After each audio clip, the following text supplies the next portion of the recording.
Hello and welcome to the Northman. Today we are invading the Mayan community, or, well, what's left of it anyway.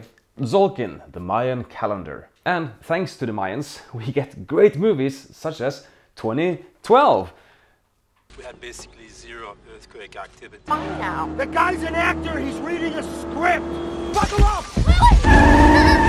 Hurry up! Look behind you! Oh god. On to those eggs, dear. Come on, yo bags!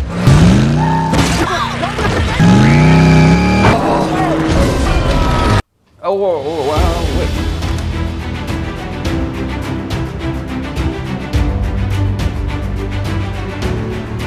Thanks to the Mayans, we get great games like this one at least. So, actually, 2012 is one of my guilty pleasures. I enjoy watching it, as well as this one. So, it's so good. Oh. My precious. Anyway, this game is about the calendar itself. And think of it, when you have a calendar, let's say you are archaic like me and you have a desktop calendar, when you reach the end of the year, is that the end of the world? No, you just get a new one. So with the Mayans, we have some something leap year, something math, something didn't happen that late anyway. But here we have a game that is based on the rotation of those calendars. You see the wheels are actually going around, and that is essential for this game. Bear in mind though, I have exchanged a lot of the components in this game. Like these speakers here, they don't follow with the game. These are from, I can't remember the name of the company, but it's 3D printed, and I painted those. Also with these temples here, they're also 3D printed and painted. So a lot of stuff here is not what you get when you buy the game. The game always starts on one of these two spots here, the blue or green ones. For each round, we will rotate one step, like so. When this has made a full 360-degree rotation back here, the game is over. But by then, you have done a whole lot of things on this board here. So, I place a worker here, and maybe a worker here. So next round, these workers will have moved up a space. If I stay longer, they will be continuing on working themselves up into more or better spots. So, how does it play? No matter the number of players, you always need all the colors in the game. This is because it's a worker placement game with a lot of spots on it. And to make sure you don't have total access to all the spots with only 2 players, we need to have some proxies to block some of the spaces. So in this example, I have for 3 players, I have the red, yellow and blue player. And green is just the proxy, or it's going to stand in the way, basically. So what we do is we have a start player, red, this example, random. We shuffle these tiles, which are starting resource tiles, and we deal out to each player's 4 of them. So 4 for you, 4 for you, and 4 for you. Now, before we go further, we take the rest for the green one. We flip it over, and here on the bottom it says Uxmal 5. So we find the Uxmal temple, I can't remember which one, here, the yellow one. And spot number 5, we start with here, 0, 1, 2, 3, 4, 5. We put one of the tokens there to block it, and one on the opposite side. We do this until we have all those placed out. So next it's Chichen Itza 7, I think it's this one, yeah. And here we don't place on the opposite side. And then maybe the last is Chichen Itza 10, Palenque 1. So 1 and opposite, like so. Now we have seeded the board and we are ready to start playing. So the start players will take their tiles here, look at them and choose whichever 2 to start with. These tiles will tell you what resources or stuff you will begin the game with. And knowing who is the start player is essential, because here you also get to decide how much food or currency you start with. Food is used for everything in this game. So red player will grab his stuff. It's 6 food, and 1 gold, 1 lumber, 1 science on the red and yellow track, and I get to feed my worker, one of my worker, automatically. Now we have all taken our resources, and red, being the starting player, can just start. So now we follow this chart here. This will tell me the cost to set up workers. I can put out as many as I want. On my turn, I have to decide. Either place out workers or take all of them back, or some of them back. I cannot pass. I need to do one of those. Place out or take back. Only when I take back can I actually do the action. So here, let's see on this wheel, the 0 space is occupied, so I cannot place here. And I have to place on the lowest available spot. So here, this will cost me 1 food. Also notice that this worker costs 0 food. But I can place out more workers, so I can place more here or any other place on the other wheels. But just for the sake of example, here. Now you have 2 workers, it cost me 1 food, plus 2 plus 1. So it's 3 plus 1, it's 4 food already. I have 6. So I maybe want to go here, but this will cost me 3 plus 1 plus 2 plus 3, which is way more than the 6. So I cannot do that. I could place it somewhere else. So let's say I have 0 on another wheel, 3, 4, 5, 6. I will spend all my money, but I can. But for now, I'll just save it. So the next player, he can come in here. 1 worker costs him 0 plus 3. So 3. And of course he might set out more workers as well, but that's up to him.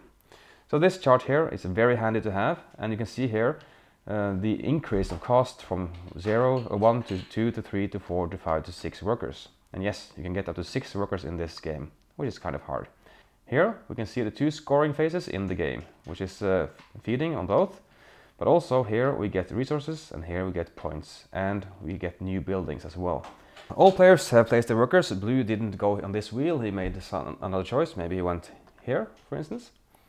Now the wheel will turn in this direction, just follow the arrows. So we started on the blue one, we just go 1 step further, like so. Now all the workers have advanced 1 spot. And red starts again.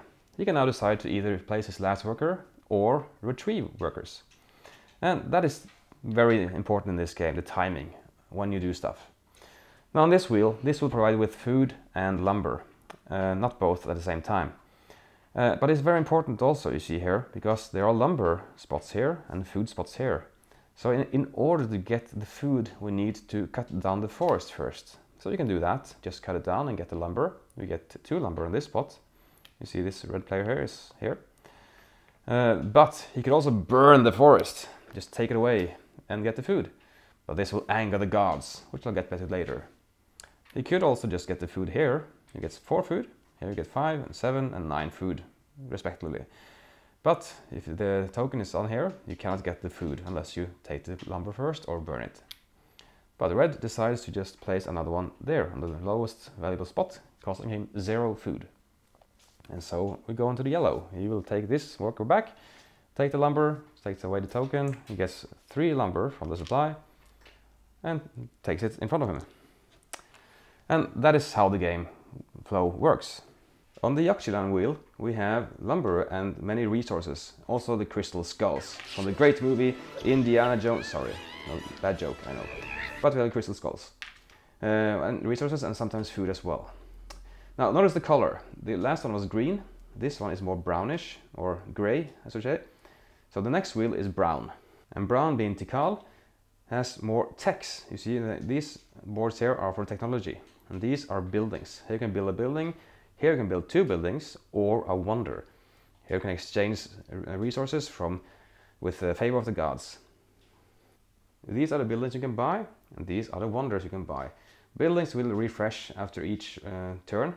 The wonders are set randomly for each game. So these are all the wonders that will exist in this game. And this is very important. This is a tech tree. And you see, red has already gotten his first tech in the red and yellow tech. Now these colors correspond to the wheels. So this is green. So every time you do a green action, you get this in addition to the normal action. So if you get food from the green wheel, you get more food if you have this token over here. And if you continue to proceed, you just earn this multiple times. So this is the maximum space. This is the number of resources you need to pay. You can pay wood or gold or stone, you decide, but wood is the cheapest one. Now here you can get food even though there's a wood token on top. This is very good. So you want to go on these texts to get more benefits every time you do an action. This is the gray one, so each time you get a wood, you get more stone, and so forth. This one is the brown, so each time you build something, so you build, you either get a food or points, or you can pay 1 resource less. can even accumulate all these at the same time. This is the blue wheel, which we'll get back to later. It's about points and using the crystal skulls to get points and favor with the gods. So doing this will give you more benefits when doing the wheel, or give you more options at least. The yellow wheel is also very interesting. Here you can get favor with the gods by paying 3 food. Here you can exchange food and resources as much as you want, as long as you have a worker here and take it away. Here you get an extra worker for the rest of the game. Keep in mind, you need to feed him as well. Here you can pay for a building with only using food. For 2 food per resource, just pay a lot of food and you can get a building. Here you can pay a corn to use any action on any wheel, except the blue one. There's no blue here. Lastly, we'll have the blue wheel, the Tzolk'in Itza wheel. Here you have spots as well and you get a lot of points, but you see those spaces here?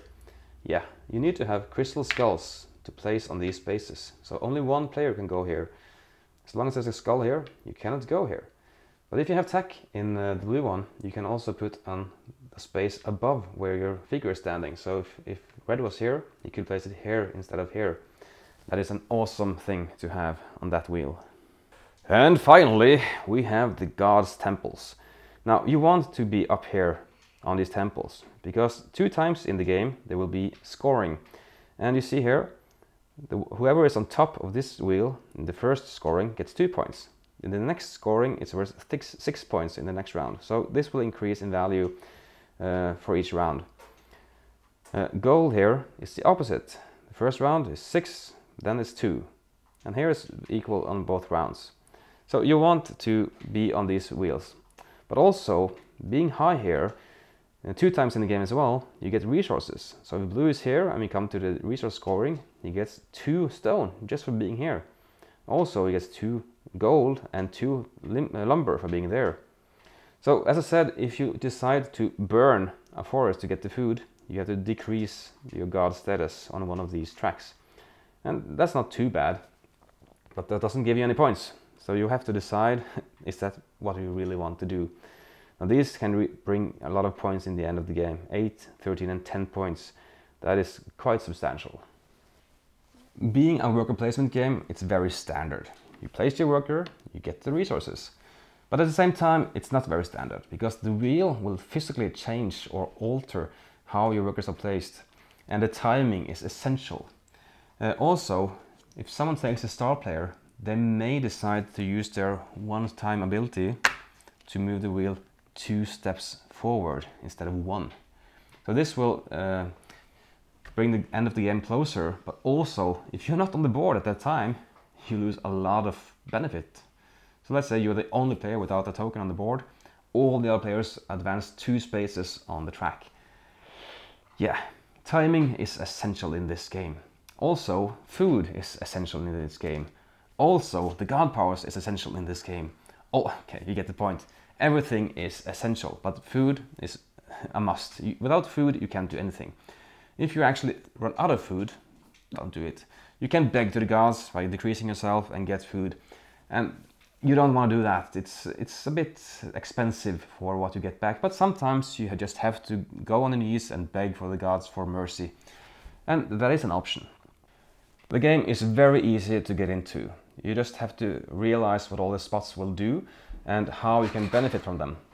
As with any other Euro game, you just have to learn the connections between these things and how to optimize your strategy. Tzolk'in takes a while to play though. There will be a downtime with 4 players, you will notice that, because there are many things to consider on your turn. Which workers should you set out? How many of them should you retrieve instead of setting out? Should you take the star player now or wait for the next round? Will it be in the next round?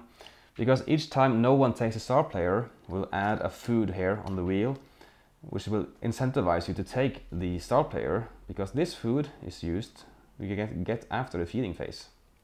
So the more time it takes before a new star player is chosen, the more tempting it gets. Also, if you place here and take the star player, not only do you get the token, but you get the worker back the same round as well. So you really want to have the star player. Maybe to use your ability to advance the wheel twice, or to take that ability away from someone else at that time in the game. it really depends on your decisions and what you think is the best. I have never won this game. I usually end up in the second to last place in this game because for me, I have a tendency to forget my plans if the game takes too long. And this game does drag on. Don't get me wrong, I love this game, I do. I always have a plan in the beginning and I follow it, and then as play goes by, I just forget my plan and I just do stuff, and I don't win by that. So I think the downtime here is a bit too much for what the game is worth. 3 players, maybe a sweet spot here. Even though you have these blockages in the way, that doesn't really matter. But 4 players takes a while, and if you get expansion, you get the possibility to get a 5th player in the game. I have the expansion, of course. 5 players, once, never again. It's insane. I would rather play a short game of Twilight Imperium 4 rather than playing this with 5. It's just so long between turns, and you're sitting there and just, at least me, I lose concentration like this, or not like this, but like, because it's so long until it's my turn, like maybe got 10 minutes and it's my turn again. And 10 minutes, I lost track of everything. So I lose. But I do enjoy playing the game, even though I lose every time. I just enjoy seeing how it works and how I can play with the mechanisms and how I can get the most out of it. Even though I don't win, I still enjoy it. So Tzolk'in, the Mayan Calendar, is a great game, and kind of revolutionizing the worker placement with this physical movement of the board. I do enjoy this mechanism. So it was a gimmick, of course, because this came out in 2012, just before the Cataclysm. But it worked. It really does work. I do enjoy this a lot, actually. So the expansion. Let's get the expansion. The expansion adds a lot of tokens to the game, but also player powers. Now this might be the single most reason to get expansion, to get variable player powers. It's lovely. So you shuffle those, you deal out 2 to each player, and they choose 1. And they are very different in how they work. Some will give you an extra worker, some will feed your workers automatically, some will let you lend from the bank and just pay back with interest, and some will have you cheaper workers out in the game. There are so many different choices in this game, and these are brilliant. They feel very balanced, and you just need to learn how to play with your power. And then we have these here. This is the Calamity track. You have 3 calamities that will be revealed during the game, and you have to appease the gods, especially with these calamities. If you do not, you are punished more, but if you actually manage to appease the gods in this step, you get a bonus. So, for instance here, each time you feed a worker, you also have to pay another food. So it's 3 food per worker. Normally it's 2 food per worker, and you have to feed your workers 4 times in the game. And it's very easy to see when that happens, unless someone cheats and moves the wheel 2 steps forward and you're not prepared. But if you manage to feed your workers, for each fed worker you get points. And those points are good to have. So these calamities doesn't just make the game harder, it also brings more options to how to score the game. They might be too much for beginners, but there shouldn't be a problem really, because it's just one more thing to consider. It doesn't add any complexity to the game. Then we have these tokens here, which will be spread around the wheel, and also a token which we add here, which has a token on it. So these are more options you can do, and you have to have them with 5 players, because otherwise it's too tight on the board. Now the expansion adds a few things to the game. A 5th player, well, a new color, woohoo! Not yellow, because I'm yellow. It says I'm a yellow player. But the calamities are interesting. If you play the game many times and you want a bit more challenge, you can add it to calamities. And it also adds the variability of the game. Not only do you have the different monuments and buildings, but you also have different calamities, which can give you more points in the game. But you also have these tokens here. We can add more options to the game, especially with 5th player and a 5th player. But that's it, basically. It doesn't add more than that. So the expansion you can get mostly because of the player powers, which is awesome. But I'm not sure if it's totally worth it if that's the only thing you're after. But But if you're crazy and go with 5 players, sure, get this expansion as well. But the game is very nice without the expansion. It works amazingly good with less than 5 players. So that is Tzolk'in, the Mayan Calendar. It's one of my favorite worker placement games, even though I never ever have won in this game. But there you have it. Also, it's much better with these upgraded tokens. Shapeways, that's the name of the company. Shapeways, no commercial, just my tip for the day. I had to pay a lot of them. They're expensive, but that's where I got them from. Okay, thank you for watching this episode. And as always, you can check out my Patreon account at patreon.com/Tzolk'in to see how you can support me financially and vote on the next game. This is the game that was voted on this time, and I appreciate this. I have it already on Norwegian, but it's a nice way to go back and review older games, even though, well, 5 years. Okay, it's been a while. 5 years. Okay, thank you, and as always, have fun gaming. See ya. Thanks so much for watching the Dice Tower videos. Find more great videos and reviews, as well as our top-rated audio podcast at Dicetower.com. You can also find other great shows at Dicetowernetwork.com. I'm Eric Summerer, and you've been watching The Dice Tower. The Dice Tower is sponsored by Cool Stuff Inc., where you can find great games for great prices. Cool stuff in stock. Check them out at CoolStuffInc.com.